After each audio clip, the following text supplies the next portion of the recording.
Okay, so our discussion for today is all about laws on radicals. So we have four laws. So first is the law 1. Discuss ko muna itong law number 1. So madali lang to. Kapag ang index and power are same, the answer is the radicand. Again, if the index and power are same, the answer is the radicand. Di ba yung index and power magkaparehas? Parehas silang n. So, just simply cancel. Cancel mo lang yan. Cancel. And then, yung matitira doon is yung radicand. Okay po. Next, law number 2. Ito, paghihiwalayin mo lang. So, we have nth root of AB. And then, ang gagawin mo lang dyan, ipagse-separate mo lang yung dalawang variable, yung A and B. Kaya magiging nth root of A times nth root of B.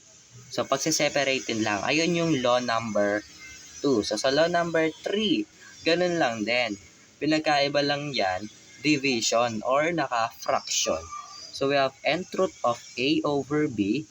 And then, paghihiwalayin mo lang, magiging nth root of nth root of A all over nth root of B. Pinaghiwalay lang ulit. Where B cannot be equal to 0. Bakit? Kasi kapag ang B naging 0, alam naman natin na walang 0 sa denominator, that is undefined. Okay po. Next, law number 2. We have nth root of A is equals to mn root of A. Or just simply multiply index to index. M times n, mn, pinagdikit. And then, square root of A. So, para mas maintindihan, lagyan natin ng example bawat laws. So, let us have an example sa law number 1. So, law number 1, we have fifth root of 9 naka-raise sa 5. So, yung index natin are same. Index and power are same. So, just simply cancel that. And then, ang sagot lang dyan is the radicand. Okay po. Matitira na yung, kasi kapag naka-raise yung, kapag may index ka na 5, tapos naka-raise, tapos yung power mo is 5, magkaparehas, ma-eliminate na yung radical sign doon. Yung matitira na lang doon is 9. Okay po. So, next example, law number 1 pa rin. So, we have cube root of negative 3 naka-raise sa 3. So, ang gagawin mo lang dyan, kakancel nyo lang ulit. And then, yung answer is the radicand. Ganun lang yan kasimple. Next. Next example, we have cube root of negative 27. So, itong negative 27, alam natin na yan ay perfect cube. So, pwede natin ilagay na negative 3. Okay po, so yun na yung sagot. Pero, siyempre, pinag-uusapan natin yung loss on radicals. Gagawin natin itong exponential form. So, negative 27 can be written as negative 3 cube. And then, magkaparehas na yung power and index, just cancel. And then, yung matitira na lang is negative 3. Diba? Parehas lang naman. So, law number 2 na tong example na to, we have 7th root of xy. So, ang gagawin natin, paghihiwalayin lang natin. So, we have 7th root of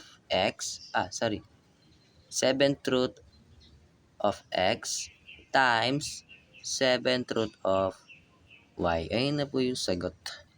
Pinaghiwalay lang. Okay po. Next, we have cube root of ABC. So, ang gagawin lang natin dito, paghihiwalay-hiwalayin. So, we have cube root of A, cube root of B, times cube root of C. Ayan na po yung sagot. Next, square root of 50. So, alam natin ng square root of 50 is not perfect square number. Yung 50 not perfect square. So, iisip kayo ng dalawang factors ng 50 na yung isa ay perfect square. So, that is 25 times 2. Kasi 25 times 2 is 50. 25 is a perfect square. Now, pag-separate na natin gamit yung law number 2. So, we have square root of 25 times square root of 2. Square root of 25, that is 5 times square root of 2. And then 5 times square root of 2. Pagdikit nyo lang, 5 square root of 2. 2, and that is the simplified form of square root of 50. Next, example. So, ito ay law number 3 na. So, we have square root of 45 over 9. So, paghihiwalayin lang ulit natin, we have square root of 45 divide square root of 9. And then, alam natin ang square root of 9, that is 3.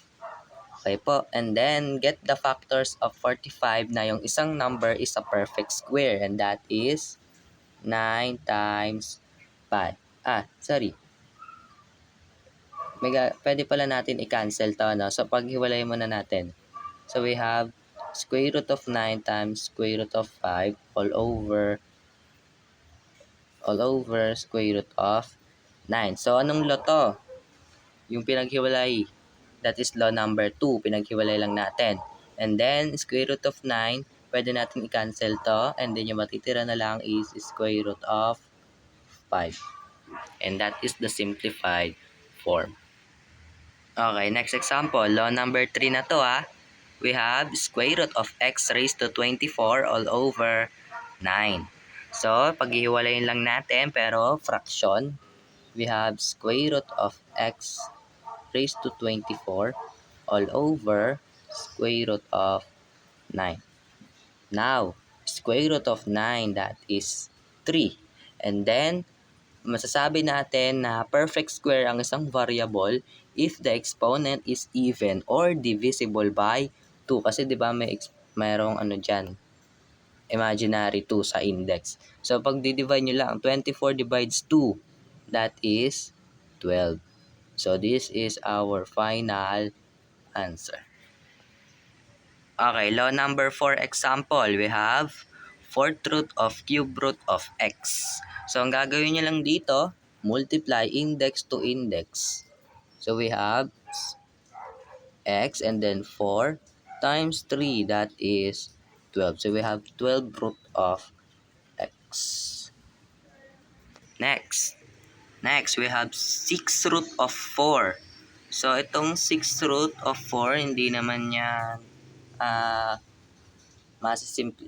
can be simplified. Pero may gagawin tayo. Gagawin natin tong exponential form. So, we have 6 root of, pwede natin tong isulat as 2 squared. 2 squared. Now, divide natin. 2 divide 6. So, we have 2 divide 6.